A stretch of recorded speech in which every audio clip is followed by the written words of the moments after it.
왕이 제사장 아비아달에게 이르되 내 고향 아나돗으로 가라.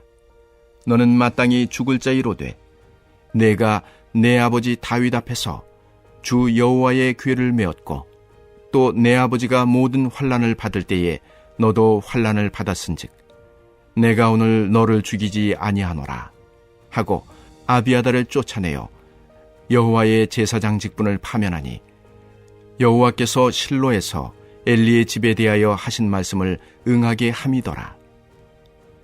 그 소문이 요압에게 들리매 그가 여호와의 장막으로 도망하여 제단 뿔을 잡으니 이는 그가 다윗을 떠나 압살롬을 따르지 아니하였으나 아도니아를 따랐음이더라. 어떤 사람이 솔로몬 왕에게 아뢰되 요압이 여호와의 장막으로 도망하여 제단 곁에 있나이다. 솔로몬이 여호야다의 아들 브나야를 보내며 이르되 너는 가서 그를 치라. 브나야가 여호와의 장막에 이르러 그에게 이르되 왕께서 나오라 하시느니라. 그가 대답하되 아니라 내가 여기서 죽겠노라. 브나야가 돌아가서 왕께 아뢰어 이르되 요압이 이리이리 내게 대답하더이다. 왕이 이르되 그의 말과 같이 하여 그를 죽여 묻으라. 요압이 까닭없이 흘린 피를 나와 내 아버지의 집에서 내가 제하리라.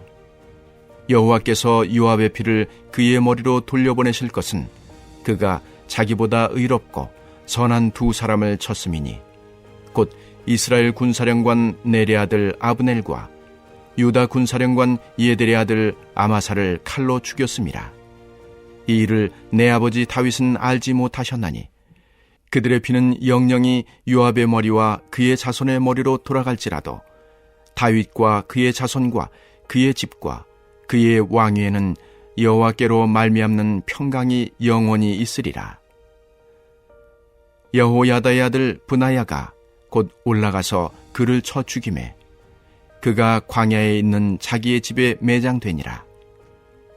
왕이 이에 여호야다의 아들 브나야를 요압을 대신하여 군사령관으로 삼고 또 제사장 사독으로 아비아달을 대신하게 하니라.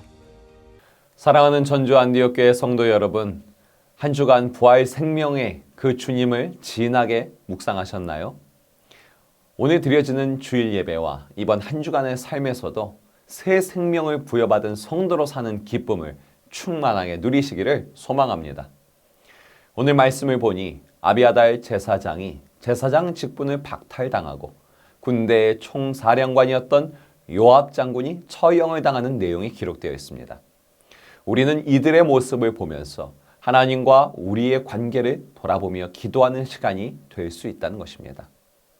우선 아비아달 제사장은 과거에는 다윗 왕과 함께 환난을 이겨냈던 충성스러운 신하이자 제사장이었습니다. 그러나 아비아달은 다윗 왕에게 대한 충성을 끝까지 지키지 못했습니다. 아비아달 제사장은 다윗을 위협하는 반란을 일으켰던 주요 인물인 아도니아를 도왔습니다. 그 배신의 대가는 큽니다. 아비아달 제사장은 국가를 대표하는 제사장직을 박탈당하고 그의 고향이었던 아나돗으로 쫓겨나게 됩니다. 게다가 앞으로 아비아달 제사장은 예루살렘에 발을 디딜 수 없다는 통보까지 받게 됩니다. 이제 제사장 아비아달은 더 이상 하나님과 백성 사이에서 중보자 역할을 하던 그 영광스러운 사명을 감당할 수 없게 된 것입니다. 그는 고개를 숙이고 고향으로 조용히 돌아갑니다. 남은 여생은 그저 육체를 보존하기 위한 생계에 매달려 사는 그런 인생이 기다리고 있는 것입니다. 그런데 여러분, 아비아달 제사장의 어리석은 판단과 그에 따른 참담한 결과를 하나님은 이미 알고 계셨습니다. 하나님께서는 그의 조상이었던 엘리 제사장을 통해 이 모든 일이 일어날 것을 예언하셨고 그 저주의 말씀이 지금 성취되고 있는 것입니다. 아비아달의 조상 중 엘리 제사장이 있었습니다. 하나님이 맡겨준 영광스럽고 거룩한 직분, 민족을 대표하는 제사장 직분을 감당했던 엘리 제사장. 그 역시 첫 마음을 끝까지 지키지 못하고 주님을 향한 마음이 변질된 제사장이었습니다. 엘리 제사장은 홈리와 비느하스 두 아들을 하나님께 가증하고 패역한 죄를 저질러도 모른 척했습니다. 자식이 우상이 되어버린 엘리 제사장은 영의 눈이 점점 어두워져 갔으며 하나님을 향한 마음도 혼탁해져 갑니다. 하나님께서는 그가 마음을 돌이킬 기회를 주시며 오래 참으셨으나 엘리가 끝까지 회개하지 않았기에 저주의 말씀을 선포하십니다. 엘리 제사장 가문에서 나오는 후손들은 제 수완을 채우지 못하고 죽을 것이며 후손들이 제사장 직분을 감당하게 되더라도 영광스럽고 거룩한 제사장 직분이 아닌 자기 입에 풀칠을 하기 위한 초라하고 비참한 제사장직을 감당하게 될 것이라는 저주였습니다. 오늘 본문 말씀이 성취되고 있음을 함께 우리가 볼 수 있는데 아비아달 제사장이 처한 상황을 보면 그 저주가 바로 이루어지고 있는 것입니다. 그러나 우리가 혼동하지 말아야 할 것은 영적 원리가 하나 있습니다. 하나님이 이미 조상 때부터 저주의 말씀을 선언하셨기 때문에 그 저주의 영향력으로 후손인 아비아달 제사장이 망하는 길로 갔다고 생각해서는 안 됩니다. 그것은 하나님의 성품을 너무도 모르는 말입니다. 만약에 아비아달 제사장이 그 마음을 지키고 생각을 지켜서 주님이 기뻐하시는 충성된 길로 신실하게 걸어갔더라면 엘리 제사장에게 내렸던 저주는 오히려 회복과 축복으로 바뀌었을 것이 분명합니다. 이는 인간이 하나님의 계획을 바꿀 힘과 가능성이 있다는 말이 아닙니다. 여러분, 하나님은 사랑이십니다. 하나님은 그의 자녀가 망하는 사망길이 아니라 흥하는 생명길로 걷기를 누구보다 원하고 계십니다. 하나님이 그 옛날 엘리 제사장 그 조상에게 저주의 예언을 하셨던 것은 그 저주의 예언을 듣고서 어서 마음을 돌이켜 하나님이 원하는 생명길로 돌아오라는 말입니다. 주 예수를 믿지 않는 자는 심판을 받을 것이다 라는 말씀에 대해서 지금 당신이 예수를 믿지 않고 있으니 당신은 반드시 지옥에 갑니다. 이렇게 적용하고 말하며 불신자에게 지옥행을 예언하는 성도가 있다면 오히려 하나님의 구원의 역사를 방해하는 자가 아니겠습니까? 어서 빨리 그 사망길에서 영생의 길, 생명길로 돌아오세요. 이렇게 말하면서 한 영혼이 아버지께로 돌아오게 하는 것이 목적이라는 것이죠. 아비아달 제사장 역시 그의 조상 엘리처럼 첫 마음이 변질되었기에 그 변질된 마음을 돌이켜 회개하고 의의 길로 돌아오지 않았기 때문에 결국에는 오늘 본문과 같은 심판을 마주하고 있는 것입니다. 전능한 하나님은 아비아달이 의의 길로 돌이키길 간절하게 바라시지만 결국 돌아오지 않을 것이라는 거기까지 보시면서 저주의 예언이 성취되도록 허락하고 계신 겁니다. 여러분, 이렇게 엘리 제사장 때 내려진 저주의 예언이 그의 후손 아비아달 제사장에 이르러 성취되고 있는 이 말씀을 통해 성도인 우리는 아버지의 마음을 깨달을 수 있다는 것입니다. 하나님께서는 엘리를 통해 오래 참아주셨던 것처럼 그리고 아비아달에게도 기회를 주셨던 것처럼 저와 여러분에게 우리의 죄에 대해 오래 참고 기회를 주고 기다리는 하나님이라는 것입니다. 그러나 하나님께서는 회개하지 않는 자에게는 반드시 심판을 오늘과 같이 내리는 분이라는 것입니다. 그러므로 저와 여러분은 우리 삶에서 여전히 하나님 보시기에 죄 가운데 있는 그 부분을 우리 빨리 돌이켜야 합니다. 그 죄가 사망의 열매를 낳아서 우리 후손들에게까지 사망길로 열리지 않도록 어서 생명길로 돌이켜야 한다는 것입니다. 그런데 이는 우리의 힘과 우리의 능으로 가능한 게 아닙니다. 아무리 길을 쓰고 마음을 고쳐 먹으려고 행동을 옮기려고 해도 아비아달처럼 우리도 현실 속에서 그것이 참 어렵지요. 그래서 우리는 마음을 변화시키는 성령의 도우심이 필요한 것입니다. 성령님, 제 마음이 돌이켜지도록 도와주소서. 주님의 영이 제 마음을 감동하여 제 삶에 변화가 나타나게 도와주소서. 저는 그럴 능력이 없으니 주님의 영으로 나를 도우소서. 우리는 나와 우리 가정을 위해 이렇게 기도하여 우리에게 드리워져 있는 저주가 있다면 어서 축복의 길로 바꾸는 복된 인생 되어야 되는 줄 믿습니다. 우리가 이렇게 어서 돌이키고 힘써야 하는 이유가 무엇일까요? 마음을 돌이켜 생명길 복된 인생으로 살아갈 수 있는 것도요, 다 정해진 기한과 기회가 있기 때문입니다.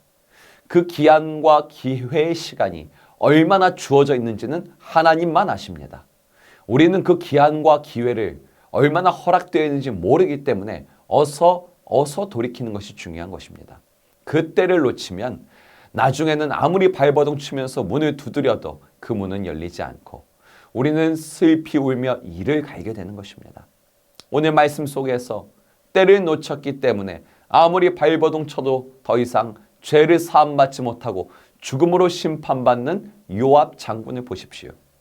요압 장군은 아비아달 제사장이 추방됐다는 이야기를 듣자 반역에 동참했던 본인도 죽음을 당하게 될 것을 직감합니다. 그래서 간절하고도 급박한 마음으로 여호와의 제단으로 달려가 제단 뿔을 부여잡습니다. 출애굽기 21장에서 기록된 율법에 의하면 살인의 의도가 없던 부지 중에 살인을 저지른 자가 제단 뿔을 잡으면 경우에 따라서는 목숨을 부지할 수 있는 기회가 주어집니다. 게다가 요압 장군은 앞서서 배신자 아도니아가 위기에 처했을 때 제단 뿔을 잡아서 솔로몬 왕에게 살 기회를 한 번 허락받은 걸 기억하고 있습니다. 그러나 제단 뿔을 잡고서 잠시 목숨을 연장받았던 아도니아도 결국에는 죽음의 심판을 맞이하게 됐죠. 게다가 요압 장군은 부지 중에 살인을 저지른 자가 아니라 의도적으로 살인을 저질렀던 죄인입니다. 요압은 다윗 왕이 살아있을 때에 분명 그 죄에 대해서 마음을 돌이킬 회개할 기회가 있었습니다. 하나님은 요압에게 기회를 주었습니다. 그러나 그는 회개하지 않았고 결국 하나님이 측량하고 계신 돌이킬 기한과 기회를 넘겨버린 것이죠.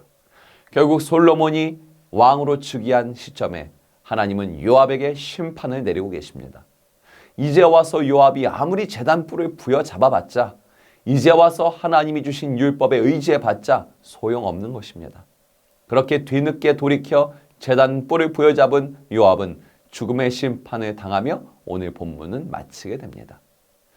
여러분, 오늘 이 말씀은 저와 여러분이 구원받은 성도라는 믿음을 흔들려는 두려움을 주는 말씀이 아닙니다. 우리는 믿음으로 말미암아 의롭다함을 얻고 구원을 받은 성도입니다. 그러나 성도 역시 우리의 삶의 크고 작은 부분 인생의 마디마디마다 마음을 돌이켜 회개해야 하는 부분이 있다는 것입니다. 하나님이 기회를 주실 때 어서 하나님이 기뻐하지 않는 그 부분을 수정해 나갈 필요가 있다는 것입니다. 그러므로 사랑하는 성도 여러분, 우리는 아비아달 제사장처럼 저주의 예언이 성취되도록 그 사망길로 그대로 걸어가는 어리석은 인생이 아니라 성령의 도우심을 간구하면서 마음의 변화받고 회개하여 생명길, 축복길로 걸어가는 복 있는 인생 누리시기 바랍니다. 또한 요압 장군처럼 하나님이 주신 때를 놓쳐버리고 뒤늦게 제단 뿔을 부여잡고 삶의 부분에서 자꾸만 하나님의 징계와 심판을 받는 그런 인생 아니라 하나님이 허락한 은혜와 그 은혜의 기한을 그 기한 안에 말씀을 부여잡음으로 평강을 누리는 인생 되기 바랍니다.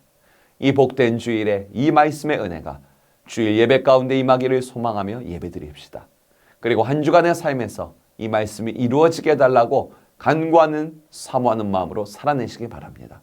이 모든 은혜를 누리는 저와 여러분 되시기를 주님의 이름으로 축원합니다.